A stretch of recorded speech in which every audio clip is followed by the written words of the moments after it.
শীত চলেই এসেছে। শীতের সময় শুকনো কাশিটা যেন ছাড়েই না, সর্দি কাশি লেগেই থাকে। আগে হয়তো অ্যান্টিবায়োটিকের প্রয়োজন পড়েছে, অথবা আপনি গিরা ব্যথায় আক্রান্ত, যেটা শীতের সময় বেড়ে যাচ্ছে অনেক বেশি। এই কমন ডিজিজগুলোতে আপনি এবং আপনার পরিবাররা কিভাবে সুস্থ থাকতে পারেন ডিউরিং দিস উইন্টার, চলুন আজকে সে সম্পর্কে জানি। প্রথমে যেটি বলবো সেটা হচ্ছে রেসপিরেটরি ইলনেস নিয়ে। কারণ দেখা যায় শীতের সময় এই ফুসফুসজনিত নানা রকম জটিলতা বেড়ে যায় অনেক বেশি। কিভাবে আপনি এই স্বাস্থ্য ভালো রাখতে পারেন, ফুসফুসে ইনফেকশনকে প্রিভেন্ট করতে পারেন। প্রথমে যেটি বলবো, কিছু স্বাস্থ্যবিধি মেনে চলা। আপনি নিয়মিত যখন বাইরে যাবেন মাস্ক ব্যবহার করবেন। সর্দি কাশি হলে আপনি ভিড় এড়িয়ে চলবেন এবং হাঁচি টাচি দিলে আপনি রুমাল অথবা হাতে কুনুই ব্যবহার করবেন। হাত নিয়মিত পরিষ্কার করতে হবে, যেগুলো আমরা এগুলো জিনিস আসলে কোভিডের সময় শিখেছিলাম, এগুলো আমাদের পুনরায় প্র্যাকটিস করতে হবে নিয়মিত। আরেকটি ইম্পর্টেন্ট জিনিস হচ্ছে হাইড্রেশন মেনটেন করা। কারণ দেখা যায় এই সময় ঠান্ডার জন্য আমরা অনেক সময় পানি কম খাই, কিন্তু হাইড্রেশনটা খুব জরুরি। কারণ এই সময় দেখা যায় আমাদের বডিটাও ডিহাইড্রেটেড হয়ে যায় এবং বাতাসে আর্দ্রতা কম থাকার কারণে কিন্তু অনেক রোগ জীবাণু বেড়ে যায়। এবং এই আর্দ্রতা মেনটেন করার জন্য আপনি বাসায় হিউমিডিফায়ার ব্যবহার করতে পারেন, অথবা সেটি সম্ভব না হলে প্রত্যেকটি রুমে 1 বোল ওয়াটার রাখতে পারেন। এছাড়া নিয়মিত আপনি গরম পানিতে গার্গল করতে পারেন, যেটি হচ্ছে আপনার গলাটাকেও শুষ্ক রাখবে এবং আপনার যখন আপার এয়ারওয়েতে আমাদের ভাইরাল লোডটাকে কমাতেও সাহায্য করে। এই কমন প্র্যাকটিসগুলো কিন্তু আমাদের খুব প্রয়োজন। এবার আমি নজর দিতে চাই অ্যাজমা আর সিওপিডি যারা আক্রান্ত তাদের দিকে।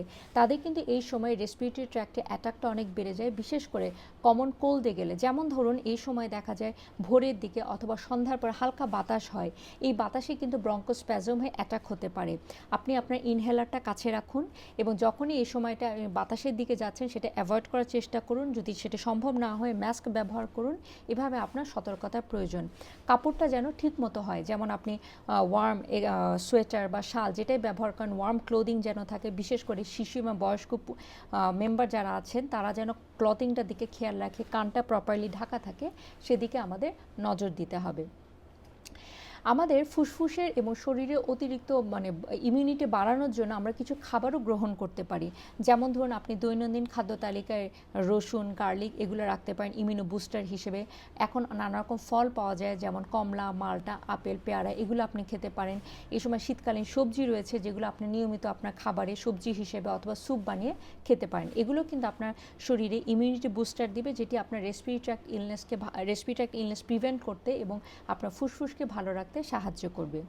দ্বিতীয়ত আরেকটু কমন সমস্যা যেটা এই সময় আমাদের বেড়ে যায়, যারা হচ্ছে জয়েন্টের সমস্যায় আক্রান্ত।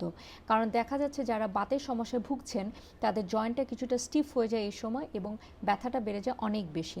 আপনারা যারা বাতের সমস্যায় ভুগছেন তারা রেগুলার 10 থেকে 15 মিনিট আপনাদের হালকা স্ট্রেচিং বা এক্সারসাইজ বা হাঁটাচলা করতে হবে প্রথমত। দ্বিতীয়ত জয়েন্ট পেইন বেড়ে গেলে আপনি ওয়ার্ম কম্প্রেস করতে পারেন, যে গরম কাপড় দিয়ে ভাপ দিতে পারেন বা প্রেশার দিয়ে আপনি কিছুটা আরাম পেতে পারেন।